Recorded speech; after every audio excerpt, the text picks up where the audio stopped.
Hello everyone, मैं जोगिंदर सिंह शेखावत आज एक खास सेशन आपके लिए लेके आए उन सभी एस्पिरेंट्स के लिए जो आरआरबी जेई का सीबीटी 2 री एग्जामिनेशन दे के अभी फ्री हुए हैं।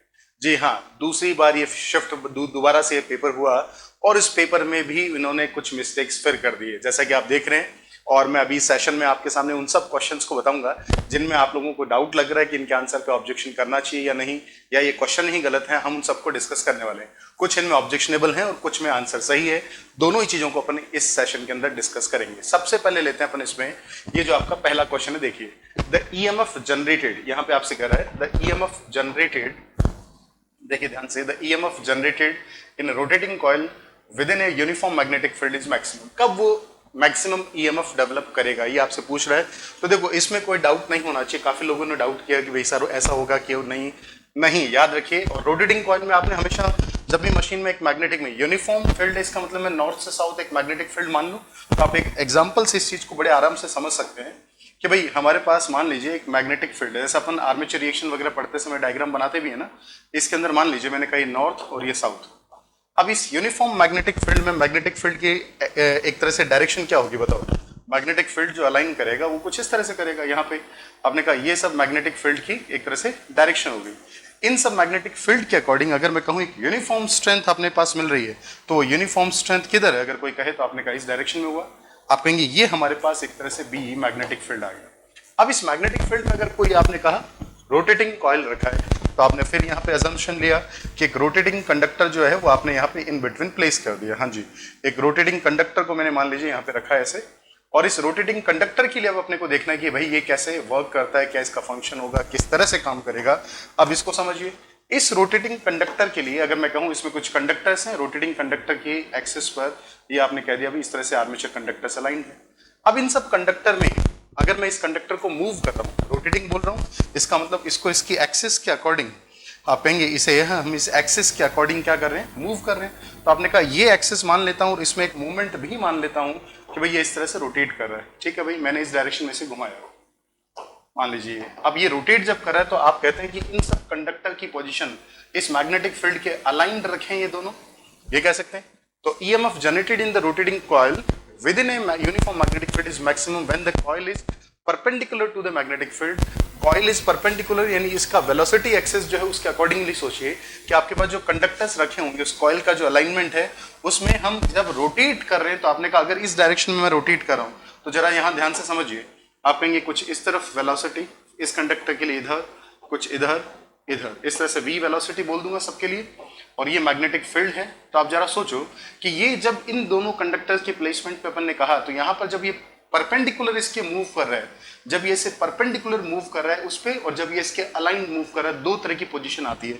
तो अगर मैं इन दोनों को समझूं, इन दोनों की पोजीशन को अगर ध्यान से यहाँ पे समझूं, तो मैंने कहा यहाँ पर जो अपने पास पॉइंट है इसे मान लेते हैं अपन 1, इसे मान लेते हैं पोजिशन 2। तो आपने कहा पोजिशन 1, और दोनों केस में अगर मैं ईएमएफ लिखूं तो ई क्या होगा, that is v cross B, और आपके पास आता है डॉट एल। यहां से इसे सॉल्व करें, that is v B L और साइन थीटा। आप सब डायरेक्टली जानते हैं कि थीटा अगर 90 डिग्री में मान लेता हूं, तो 90 डिग्री पर आपका ई कैसा हो जाएगा, मैक्सिमम। तो कोई डाउट तो नहीं होना चाहिए था कि इसमें ऑप्शन दे रखा है when it is perpendicular to the magnetic field. आपके पास ऑप्शन 1 दिया है और सही दिया है इन्होंने। लेकिन फिर भी अगर अपन सोच रहे हो तो यहाँ पे देख सकते हैं, ये जब 1 नंबर कंडक्टर पे अपन ने कहा तो V इसके अलाइंड है, तो आपने कहा V और B दोनों एक ही डायरेक्शन में हो गए, और V और B दोनों एक ही डायरेक्शन में, तो इस कंडक्टर पर ईएमएफ क्या हो जाएगा, साइन 0 की वजह से 0 होगा। जबकि जब हम यहाँ पे देखें तो क्या आता है बताइए, इस पॉइंट पर अगर अपन कहें तो यहाँ पर मैग्नेटिक फील्ड और V थीटा 90 बन रहा है। यहाँ पे जब आपने कहा थीटा 90 डिग्री बन रहा है, तो आपने कहा ई कैसा हो जाएगा, मैक्सिमम होगा, दैट इज VBL। तो आपका ये ऑप्शन बिल्कुल सही है, इसमें डाउट करने की जरूरत नहीं है आपको कि the coil is perpendicular to magnetic field. अगर मैग्नेटिक फील्ड के परपेंडिकुलर आप उसकी मूवमेंट की बात करते हैं, और अगर ये लीनियर में भी होता तो भी अपन कहते हैं v वेलोसिटी से इनपुट देते, तो यहाँ पर इनका जो एक तरह से टेंजेंट है वो वेलोसिटी एक्सिस को रिप्रेजेंट करेगा। इस केस में ये कहा जा सकता है कि आपका ऑप्शन फॉर्मूले के अकॉर्डिंग बिल्कुल सही जवाब है। चलिए बढ़ते हैं अगले क्वेश्चन की ओर। नेक्स्ट देखिएगा। अब हाँ, ये मोटर के इस क्वेश्चन में भी बच्चों को काफी डाउट है, जरा इसको भी देख लीजिए ध्यान से। इस बार कहा गया which of the following statement describe the application of 3 phase squirrel cage induction motor. देखिए SCIM फेमस है किसके लिए? अपने रोबस्ट कंस्ट्रक्शन के लिए, बढ़िया इफिशिएंसी के लिए। दोनों ही बातें बढ़िया होती है। आप कहते हैं इसका एक तरह से मजबूत यानी रोबस्ट तो स्ट्रक्चर होता है, और आप कहते हैं that is it has good efficiency, आप कहेंगे गुड इफिशिएंसी होती है। दोनों ही बातें इसके लिए। बट कहीं ना कहीं इसकी एक खास बात जो अपन कहते हैं कहाँ यूज की जाती है, तो आप कहते हैं लो स्टार्टिंग टॉर्क, लो TST एप्लीकेशन में आप इसे यूज करते हैं। अब यहाँ पर आते हैं क्वेश्चन पर। ये कहता है कि इसके applications, describe application of 3 phase squirrel cage motor. उसने कहा कौन से करेक्ट एप्लीकेशन है। तो सबसे पहले तो ये बताऊं मुझे कि जो पावरिंग हाउस होल्ड, अब आप यहाँ पे ऑप्शन एलिमिनेशन से इस क्वेश्चन को बड़े आराम से कर पाएंगे। ये बताइए कि जो जैसे फर्स्ट ऑप्शन है ड्राइविंग एस्केलेटर्स और एलिवेटर्स, बिल्कुल इसमें यूज करते हैं अपन, कोई बड़ी बात नहीं है। पावरिंग हाउस होल्ड रेफ्रिजरेटर, अगर आप इस बी ऑप्शन को देखें, सेकंड ऑप्शन को देखें, तो बताइए क्या घर में लगे रेफ्रिजरेटर में आपकी 3 फेज इंडक्शन मोटर होती है क्या? नहीं।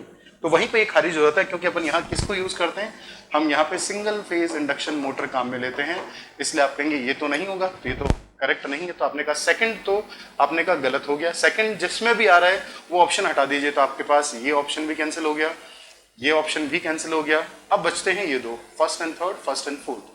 अब हम आगे बढ़े तो ऑपरेटिंग सेंट्रीफ्यूगल पंप्स, बिल्कुल इसमें भी काम में लिया जाता है, बिल्कुल ठीक बात है, और यहाँ भी यूज करते हैं। लास्ट वाले में अगर आप देखते हैं तो इलेक्ट्रिक व्हीकल्स फॉर प्रोपल्शन, यहाँ तो प्रोपल्शन की बात ही आ गई, जिसमें क्या कहेंगे, आप कहेंगे it demands the high TST। वही ट्रैक्शन एप्लीकेशंस में अपन इसी फोर्स की बात करते हैं कि अपने को क्या चाहिए, हाई प्रोपल्शन चाहिए इलेक्ट्रिक व्हीकल्स में। सो इलेक्ट्रिक व्हीकल्स में हम क्या यूज करते हैं, हम सिंक्रोनस मोटर की यूज करते हैं। हम वहां पे एक तरह से permanent magnet synchronous motor BLDC इनको इस्तेमाल करते हैं। लो स्टार्टिंग टॉर्क की मोटर को तो काम में नहीं लेंगे। इसका मतलब आप कह सकते हैं इस क्वेश्चन का ऑप्शन भी इन्होंने करेक्ट दिया है कि भाई आपके पास सेकंड और फोर्थ में नहीं होगा, फर्स्ट और थर्ड में यूज होगा। तो अगर इसमें भी आपको डाउट लग रहा है बेटा तो गलत है, ये बिल्कुल सही आंसर है। तो ये दोनों मैंने इसलिए पहले लिए क्योंकि इनमें बड़ा बच्चों का आ रहा है कि भाई सर ये गलत है क्या, बताइए फटाफट से। नहीं, आगे बढ़ते हैं नेक्स्ट क्वेश्चन पे। अब अगर मैं कहूं अगला क्वेश्चन क्या कहता है, देखिए इन 3 फेज बैलेंस सिस्टम, जैसे इसने ये बात बोली 3 फेज बैलेंस सिस्टम का प्रोटोकॉल क्या कहता है, क्या होना चाहिए 3 फेज सिस्टम या बैलेंस सिस्टम में। तो आप कहेंगे, आपने कहा इक्वल, आपने कहा सभी फेजेस में एक तरह से इक्वल मैग्नीट्यूड कह सकता हूं, और साथ में आप कहेंगे इक्वल, हाँ जी, इक्वल फेज डिस्प्लेसमेंट। और वो फेज डिस्प्लेसमेंट जो है वो कितना लिया जाता है, अगर 3 फेज है तो कितना लिया जाता है, 120 डिग्री अपन कहेंगे। तो अब ऐसा जब हुआ तो फिर वो कहता है कि अगर किसी एक फेज को, phase voltage is represented by VA, आपको बोला गया कि VA जो है उसका रिप्रेजेंटेशन क्या है, 230 angle 0, then the voltage for the phase B। अब देखो इसने इस क्वेश्चन में क्या नहीं दिया, इसने ये नहीं कहा कि फेज सीक्वेंस क्या है, इसने कुछ नहीं बताया उसके बारे में, सीक्वेंस क्या है कुछ नहीं कहा। और जब सीक्वेंस नहीं देते हैं तो ये आप लोग सोच रहे हैं, कई लोग कह भी रहे हैं, इस पे आपके कमेंट्स भी आ रहे हैं, काफी बच्चे बोल भी रहे हैं कि सर नहीं दिया होता तो बाय डिफॉल्ट आपने क्या मान लिया, पॉजिटिव फेज सीक्वेंस मान लिया। देखिए जब नहीं गिवन है, केवल एक ही बात बोली कि भाई डिस्प्लेसमेंट में क्या होगा, तो याद रखिए बिल्कुल दोनों सीक्वेंस होते हैं, पॉजिटिव सीक्वेंस और नेगेटिव सीक्वेंस। फेज सीक्वेंस नहीं देने पर पॉजिटिव सीक्वेंस जिसमें अपन कहते हैं, ये जो आपको दिख रहा है दैट इज ABC। अगर अपन यहां से देखें कि अगर मैं कहता कि A फेज है, अगर मैं कहता ये B फेज है, और अगर मैं कहता ये C फेज है, तो यहां पर अपन कहेंगे ये जो ओरिएंटेशन आपको दिखा दैट इज ABC। कैसा ओरिएंटेशन दिख रहा है बताइए, क्लॉकवाइज। और अगर मैं दूसरी बार इसी बात को कहूं और इनको इंटरचेंज करके बोलूं कि दैट इज ये A फेज है, इधर इस बार B फेज है, और अगर ये C फेज है, तो अब बताइए A से B तक जाने के लिए अपन कैसे जाएंगे, दैट इज एंटी क्लॉकवाइज। तो इन दोनों ओरिएंटेशन में आप ये भी जानते हैं कि भाई A फेज से B तक पहुंचने के लिए इस बार कैसे आने पड़ेगा, 240 का डिफरेंस आएगा, या फिर मैं कह सकता हूं -120 आएगा। इसका मतलब इधर की तरफ अगर जवाब देते हैं तो आप कहेंगे इस बार VB को क्या लिखा जाए, VB को लिखा जाए A फेज से, यानी कि VA से कितना, -120 डिग्री, जो कि इन्होंने ऑप्शन में कर दिया, जवाब दे दिया VB का कि VB क्या कर दीजिए भाई 230 एंगल -120। तो ये तो तब होता जब उसने पॉजिटिव सीक्वेंस डिफाइन किया होता, कुछ नहीं कहा, तो सीधी सी बात है कि दोनों एक दूसरे के ओवरव्यू पे लिखे जा सकते हैं। जबकि इधर की तरफ अपन आते और अगर नेगेटिव सीक्वेंस होते तो A फेज से B पे जाने के लिए कितना मूव करते हैं, 120 डिग्री। तो इस बार अगर अपन कहते इधर के लिए, अगर मैं इस केस में बोलता तो यहाँ पर VB का आंसर क्या करता, मैं VB को लिखता 230 एंगल 120 डिग्री, पॉजिटिव है तो उधर पॉजिटिव, इधर नेगेटिव, दो आपके पास ऑप्शन दिख रहे हैं आपको। इसलिए अपन कहेंगे इस क्वेश्चन पर बिल्कुल आप कह सकते हैं इस क्वेश्चन पे ऑब्जेक्शन होना चाहिए, और इस ऑब्जेक्शन में ये बात होगी कि भाई यहाँ पर या तो दोनों ऑप्शन को करेक्ट माना जाए, 120 माइनस और 120 प्लस दोनों ऑप्शन, ये दोनों ही करेक्ट माने जाएं, क्योंकि सीक्वेंस नहीं दिया है। इनसफिशिएंट डेटा भी आप कह सकते हैं कि it is not defined that the sequence of the network what will be the sequence. इस बेसिस पे भी ये बोला जा सकता है। इस वजह से भी अपन कहेंगे कि भाई यहाँ पर, हाँ जी, यहाँ पर आपके पास ये दोनों ऑप्शन करेक्ट होंगे या फिर एक क्वेश्चन को आप गलत साबित करें, क्योंकि दो ऑप्शन क्वेश्चन इनसफिशिएंट डेटा के साथ जा रहे हैं, तो इस पे ऑब्जेक्शन होना चाहिए। ठीक है, चलिए बढ़ते हैं आगे नेक्स्ट क्वेश्चन पे। अगला प्रश्न देखिए, ये भी बड़ा बच्चे डिमांड करेंगे सर राइट हैंड रूल में, हमें तो जो पसंद आएगा उस राइट हैंड रूल पे हमने आंसर कर दिया, क्या करें। चलिए बात कर लेते हैं इसकी भी पूरी। देखिए भाई, राइट हैंड रूल लिखने से काम चलेगा नहीं, क्योंकि आपको पता है राइट हैंड रूल आप फ्लेमिंग का भी यूज करते हैं और सिंपल राइट हैंड रूल भी अपन यूज करते हैं, जिसमें ये कहा जाता है आपके पास जो कर्ल का राइट हैंड रूल है, जिसके ओवरव्यू मैग्नेटिक फील्ड और करंट दोनों को डिफाइन करते हैं। तो जब हम बात करते हैं, सबसे पहले एक एक करके अगर चर्चा करें, इन्होंने कुछ नहीं कहा, इन्होंने कहा राइट हैंड रूल में थंब क्या रिप्रेजेंट करता है। तो अगर हमारे दिमाग में आता सीधा क्या, दैट इज फ्लेमिंग। अगर हम कहते हैं हम तो भाई सर इस फ्लेमिंग के राइट हैंड रूल को ही जानते हैं, तो इस फ्लेमिंग के राइट हैंड रूल को जैसा आप देख पा रहे हैं क्या होगा बताइए। थंब क्या बताता है, मोशन, ये फिंगर इंडेक्स फिंगर क्या बता रहा है, मैग्नेटिक फील्ड, और ये क्या बता रहा है, करंट। तो आपका सीधा जवाब, हमें कुछ सोचना ही नहीं था, सीधा हमारा ध्यान किस ऑप्शन पे जाता, हम कहते हैं इसका जवाब होता डी। तो अगर ये फ्लेमिंग की तरफ से सपोर्ट करें तो आप कहेंगे आपका जो थंब है वो किसको आंसर सपोर्ट करता, आपने कहा आंसर होना चाहिए था इसका मोशन। कोई डाउट नहीं, आपका ऑब्जेक्शन लगाइए और आप कहेंगे आंसर होना चाहिए। अगर यहां नहीं गिवन है, नॉट गिवन, आपको नहीं दिया गया है कि which kind of right hand rule will be there. और जब हम आते हैं इस तरफ कर्ल के राइट हैंड रूल, या फिर सिंपल अपन कह सकते हैं जिसे हम कॉर्क स्क्रू भी कहते हैं, तो कॉर्क स्क्रू रूल पे अगर बात करें तो एक तरह से कॉर्क स्क्रू रूल के अकॉर्डिंग आपके पास दोनों केस होते हैं। कैसे, जैसे मान लीजिए एक लाइन कंडक्टर, जैसे एक तरह से आपने कहा ये कंडक्टर है, इस कंडक्टर में कोई आई करंट फ्लो कर रही है। अब इस आई करंट के फ्लो करने पर मैं कहूंगा क्या कहता है ये right hand rule, right hand rule कहता है कि करंट की डायरेक्शन में अगर आपने क्या किया, करंट की डायरेक्शन में अगर आपने इंडिकेट किया थंब को, तो आपके जो अंगुलियों यानी जो कर्लिंग या फिर कर्ल, जो आपके फिंगर्स जो है, फिंगर का मूवमेंट जो है वो किसे बताता है, मैग्नेटिक फील्ड के डेवलपमेंट को बताता है। तो यहां से अपन कह सकते हैं कि भाई थंब किसे इंडिकेट कर रहा है, आप कहेंगे इस बार थंब किसको इंडिकेट कर रहा है, करंट, और इन्होंने यही ऑप्शन दे दिया। तो इसके अकॉर्डिंग जाए तो आपका आंसर ये सही होना चाहिए। लेकिन रुकिए, अभी पूरी बात हुई नहीं है, क्योंकि अगर मैं इसी बात को इस तरह से कहूं कि एक कॉइल मान लेता, अगर मैं एक सोलेनॉइड फ्रेम पे लेता हूं ना, उस तरह से अगर मैं कहता कि भाई अगर मेरे पास एक कॉइल होती इस तरह से, अब इस कॉइल में जो हमारे पास करंट होता, जरा सोचो, इसमें जो करंट जा रहा होता, इस तरह से हम कहते हैं कि भाई कॉइल में करंट मूवमेंट है, ये लीजिए। अब बताइए इस करंट मूवमेंट की वजह से अब यहां पे जो मैग्नेटिक फील्ड स्टैब्लिश होके आता वो तो इस डायरेक्शन में आता। तो आप कहते हैं इस बार क्या होता, इस बार करंट किसको इंडिकेट कर रहा है, एक तरह से कर्ल। आप कहते हैं इस बार करंट का मूवमेंट जो है वो करंट कौन बता रहा है, इस मैग्नेटिक एक्सिस पर, और आपके थंब किसे इंडिकेट कर रहा है, इस बार आपका थंब जो है मैग्नेटिक फील्ड को बताएगा। तो आपने कहा एक करंट भी आंसर हो सकता था और बी भी हो सकता था, यानी कि आपने कहा तो अब ये भी हो गया भी, अगर इसको डिफाइन कर दें तो मैग्नेटिक फील्ड भी सही है। यानी अब मैं कहूं तो ये दोनों आगे, अब दोनों आगे तो मैग्नेटिक फील्ड से फ्लक्स अलग थोड़ी है, लाइन ऑफ मैग्नेटिक फील्ड इसी चीज को रिप्रेजेंट करता है। तो भाई यहां तो पूरा झोल हो गया। इसका मतलब अगर उसने ये लिखा होता फ्लेमिंग तो हम इसका आंसर कर सकते थे, अदरवाइज इसका आंसर करेक्ट नहीं होगा। इसलिए दिस क्वेश्चन इज ऑल्सो आप कहेंगे ऑब्जेक्शनेबल, बिल्कुल इस पर भी ऑब्जेक्शन होना चाहिए। और क्या ऑब्जेक्शन, गलत क्वेश्चन है, क्योंकि इसके एक से ज्यादा आंसर आपके सही है और क्वेश्चन प्रॉपर्ली डिफाइन नहीं किया गया। आगे देखिए नेक्स्ट, इस क्वेश्चन पे भी बड़ा वो चल रहा है, विवाद चल रहा है कि क्या करें इसमें। क्या कहता है नेक्स्ट क्वेश्चन, ध्यान से पढ़िए, इससे देखिए।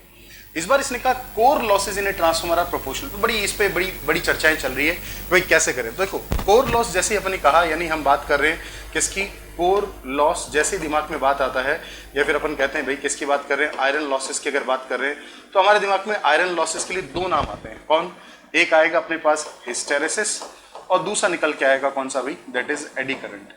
ये कहूंगा हिस्टेरेसिस और एडी करंट। अब इन दोनों के लिए अगर मैं कहूं तो जरा फॉर्मूला इनका याद कर लो, आराम से पूरी बात क्लियर हो जाएगी। क्या था, WH जो होता है वो होता है KH Vm to the power x into F into V। ये आपके पास एक तरह से स्टीमेज कोफिशिएंट होता है। डन।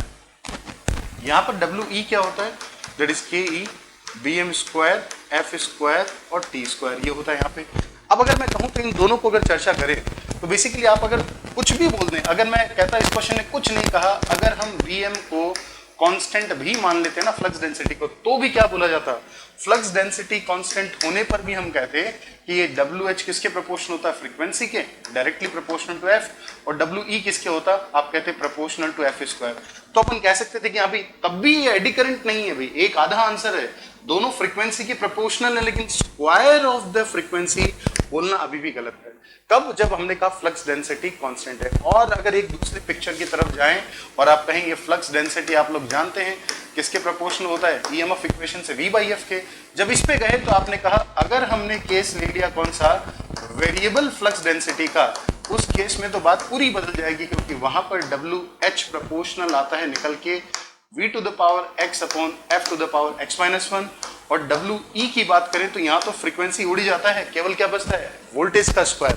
जब हम इसमें कह दें x क्या है भाई 1.5 से 2.5, तो अगर मैं x बराबर 2 ले लूं तो यही बात V स्क्वायर अपॉन F बन जाती है। तो आप बताइए भाई अपना क्वेश्चन किस बात को सपोर्ट कर रहा है। इस बार अगर इसने ये लिखा होता तो अपन जवाब करते, अगर उसने बोल दिया होता वेरिएबल फ्लक्स डेंसिटी तो हमारा आंसर होता द स्क्वायर, तो हमारा आंसर होता the square of the voltage, यानी हम कहते बी ऑप्शन पे अपन जाते करेक्ट करने के लिए। तो आपने कहा ये दोनों ऑप्शन जो हैं आपस की लड़ाई है, और दोनों में अगर है तो ये स्पेसिफाइड नहीं है कि हम किसे करेक्ट माने।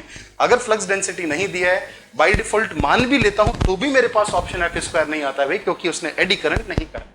याद रखिए। और वोल्टेज डिपेंडेंसी क्यों है वो आपके सामने, इसलिए ये क्वेश्चन भी ऑब्जेक्शन होना चाहिए। बिल्कुल ये भी आपका ऑब्जेक्शनेबल क्वेश्चन है, बिल्कुल गलत है क्योंकि यहाँ पे स्पेसिफाइड नहीं है। और स्पेसिफाइड होता, अगर ये स्पेसिफाइड कर देता वेरिएबल डेंसिटी, तो इसका आंसर क्या होता, V स्क्वायर के प्रोपोर्शनल होगा। क्लियर। चलिए बढ़ते हैं आगे। देखिए एक और क्वेश्चन है, ये आपके नेटवर्क से क्वेश्चन है, इसको भी बड़ा ध्यान से देख लीजिए। जब हम बात करते हैं आरसी सर्किट में, गौर से देखिएगा किसकी बात कर रहा है, एक आरसी सर्किट। अगर हम कहें एक आरसी सर्किट है, एक आर और आपने कहा सी सर्किट है, इस आरसी सर्किट के बेस पर आपने कहा एक पैरेलल सर्किट के फिनोमेनन को अगर आप लें, इस सर्किट का जब हम एडमिटेंस लिखते हैं, क्या लिखेंगे हम इसका एडमिटेंस, यानी वाई क्या निकल के आएगा, आर है तो आपने कहा जी, और ये हो गया प्लस जे और बी सी, ये अपने पास निकल के आया। कब, जब इस सर्किट में अपन कहते हैं टोटल करंट आई है, यहाँ पर आपके पास क्या हो जाएगा, आई आर हो जाएगा, आई सी हो जाएगा। जब इस इक्वेशन में अगर सॉल्व करते हैं तो I equals to I R plus I C. ये जब आप फेजर डायग्राम वगैरह बनाते हैं वी के रेफरेंस पर जो ट्राइंगल बन के आता है, उस ट्राइंगल में हमें पता है इसका फेज एंगल, आपको पूछ रहा है कि अभी फेज एंगल फाई क्या होगा, तो फाई यहाँ पे निकल के आता है आपके सामने है tan इनवर्स, क्या होगा, that is B C upon G. यही आ रहा है। अब जरा इसको थोड़ा सा सॉल्व कर दीजिए।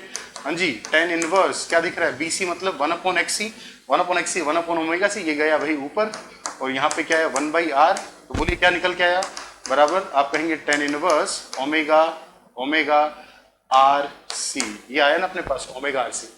अब बताइए जैसे आप इसे देखते हैं ओमेगा आर सी वाले पॉइंट पर, अब बताइए अगर वो कहता है इफ रेजिस्टेंस आर इंक्रीजेस, अगर उसने कहा इस आर की वैल्यू को बढ़ाएं, तो बताइए आपके सामने है अगर आर बढ़ेगा तो फाई बढ़ेगा ना, इसमें कोई डाउट ही नहीं है। अगर रेजिस्टेंस बढ़ता है तो आपका फेज एंगल फाई क्या हो रहा है, इंक्रीज कर रहा है। सो आपके सामने जो ऑप्शन दे रखा है बिल्कुल गलत है, इसका सही ऑब्जेक्शन लगाइए और इसका सही आंसर क्या होगा, इस प्रश्न का सही जवाब होगा कि इंक्रीज होगा। तो ऑप्शन यहाँ पे जो 4 दे रखा है ये करेक्ट है कि भाई बिल्कुल, ये भी आप कह सकते हैं साफ साफ शब्दों में कि ये भी एक तरह से ऑब्जेक्शन है। तो ये अभी तक के रिसर्च पे मैं कह सकता हूँ कि जितने क्वेश्चंस हमारे पास आए और मैंने पेपर देखा है उनमें ये सारे क्वेश्चन आपके लिए ऑब्जेक्शनेबल और भी होंगे, तो आप कमेंट सेक्शन में डाल दीजिएगा, उनका भी आपको जल्द ही रिवर्ट कर। किसी में भी अगर डाउट लग रहा है तो बिल्कुल इस वीडियो के कमेंट सेक्शन में आप जरूर उस डाउट को रख दीजिए, या फिर इनका अगर रेफरेंसेज आपको नहीं मिल रहे हैं तो वो भी आपके साथ शेयर कर दिए जाएंगे। क्लियर। चलो भाई, तो ये थे अपने आज के ऑब्जेक्शन, जिसमें हम कहेंगे एक क्वेश्चन अभी तक हमने कहा नेटवर्क का ये है, दूसरा ऑब्जेक्शन हमारे पास कोर लॉसेस का है, तीसरा ऑब्जेक्शन राइट हैंड रूल वाले क्वेश्चन में है, और चौथा ऑब्जेक्शन हम कहेंगे ये 120 डिग्री फेज डिस्प्लेसमेंट वाले के अंदर है। इससे पहले जिनमें आपको डाउट था, ये मोटर वाला क्वेश्चन बिल्कुल करेक्ट है, इसका आंसर गलत नहीं है, बिल्कुल सही जवाब है। और अगर बात करें तो ईएमएफ जनरेशन वाले में भी परपेंडिकुलर वाला सही आंसर है। तो ये था आज का ये सेशन जिसमें हमने उन क्वेश्चंस को डिस्कस किया जिनमें आपको डाउट है, 4 पक्के आपके पास यहाँ से ऑब्जेक्शन निकल के आते हैं। चलिए भी, थैंक यू सो मच। और भी अगर कोई आपके डाउट्स हैं तो आप जरूर शेयर करें और इस वीडियो के कमेंट सेक्शन में आप डाल दीजिए। Thank you so much.